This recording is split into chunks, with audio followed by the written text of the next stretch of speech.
The getup రే. ఎవర్రా నువ్వు అరెవరు అంటున్నావు చేరి రే నేనురా బ్లేడ్ బాబ్జీని. బాబ్జీ అసలు గుర్తుపట్టలేదురా. పాత సినిమాలు అంతే, పాత సినిమా. Hi hello and welcome back to my channel movie score. Vaa Vaathiyaar movie review. తెలుగులో అన్నగారు వస్తున్నారు.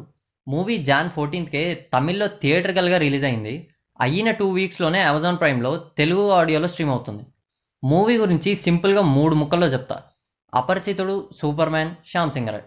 ఈ 3 మూవీస్ని తుప్పటిపోయిన మిక్సర్లో వేసి తీసిన మూవీయే అన్నగారు వస్తున్నారు. మూవీ అయితే అస్సలు బాగాలేదు, ఫుల్ టైం వేస్ట్. స్టోరీ చాలా సింపుల్. హీరోకి ఒక తాత ఉంటాడు. ఆయనకి ఎంజీఆర్ అంటే చాలా ఇష్టం. కానీ కొన్ని సిచ్యువేషన్స్ వల్ల హీరోకి ఎంజీఆర్ అంటే ఇష్టం ఉండదు. హీరో ఫస్ట్ హాఫ్ అంతా కరప్టెడ్ ఆఫీసర్గా ఉంటాడు. కానీ తర్వాత ఎంజీఆర్ ఆత్మ హీరో లోపలికి వెళ్ళంగానే మంచోడైపోతాడు. సొసైటీలో ఉన్న ప్రాబ్లమ్స్ అన్నీ సాల్వ్ చేస్తాడు. అంతే, అంతకు మించి సినిమాలో ఏం ఉండదు. ఫస్ట్ హాఫ్ అన్ అవర్లోనే 3 పాటలు ఉంటాయి. అవి కూడా ఎందుకు పెట్టారో అర్థం కాదు. పోనీ మూవీలో కాన్సెప్ట్స్ ఏముంది, at least screen play and execution ఏమైనా బాగుంటుందా అంటే అది కూడా ఉండదు. చాలా రొటీన్ స్క్రీన్ ప్లే ఉంటుంది. ఈజీగా గెస్ చేయొచ్చు. అసలు ఆలోచించాల్సిన అవసరమే ఉండదు. మూవీలో హైలైట్ ఏంటంటే ఎప్పుడైతే ఎంజీఆర్ ఆత్మ హీరో బాడీలోకి వస్తుందో అప్పుడు డైరెక్ట్గా ముఖం మీద మేకప్ కూడా వచ్చేస్తుంది. సేమ్ లైక్ రావణాసుర మూవీలో మాస్క్ పెట్టుకోగానే బాడీ మారిపోతుంది. యాజ్ ఇట్ ఈజ్ ఈ మూవీలో కూడా ఆత్మ రాగానే కాస్ట్యూము, మేకప్ అన్నీ వచ్చేస్తాయి. మళ్ళీ బాడీలో నుంచి ఆత్మ వెళ్ళిపోగానే మేకప్ పోతుంది.